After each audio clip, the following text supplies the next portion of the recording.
ഇന്ത്യയിലെ ആശുപത്രികളിൽ ആന്റിബയോട്ടിക്കുകൾ അനിയന്ത്രിതമായി ഉപയോഗിക്കുന്നുവെന്ന് national centre for disease control.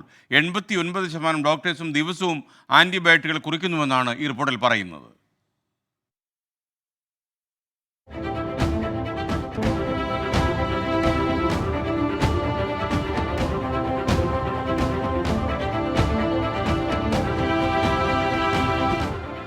Bacteria മൂലം അണുബാധയുണ്ടാകുമ്പോൾ ചികിത്സിക്കാൻ ഉപയോഗിക്കുന്ന ഒരു കൂട്ടം മരുന്നുകളാണ് ആന്റിബയോട്ടിക്കുകൾ.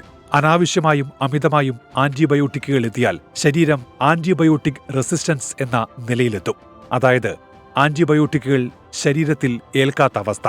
ലോകാരോഗ്യ സംഘടനയുടെ കണക്കുകൾ പ്രകാരം ആഗോളതലത്തിൽ പ്രതിവർഷം 49 ലക്ഷത്തിലധികം പേരാണ് ഈ അവസ്ഥ മൂലം മരിക്കുന്നത്. ഇന്ത്യയിൽ ഇത് ലക്ഷത്തിൽ 416 മാരകമായ രോഗങ്ങളെ ചികിത്സിക്കാൻ ഉപയോഗിക്കുന്ന നിരീക്ഷണ വിഭാഗത്തിൽപ്പെട്ട ബ്രോഡ് സ്പെക്ട്രം ആന്റിബയോട്ടിക്കുകളും റിസർവ് പട്ടികയിലുള്ള ആന്റിബയോട്ടിക്കുകളും പല ഡോക്ടേഴ്സും രോഗികൾക്ക് അനാവശ്യമായി കുറിക്കുന്നു എന്നാണ് വിവരം. ഇവയുടെ അമിത ഉപയോഗം വലിയ പാർശ്വഫലങ്ങളുണ്ടാക്കും.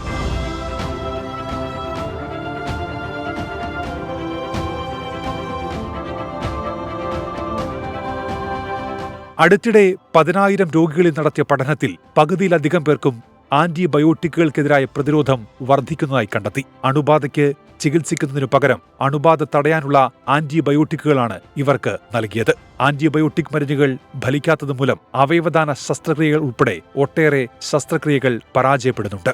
Research desk 24.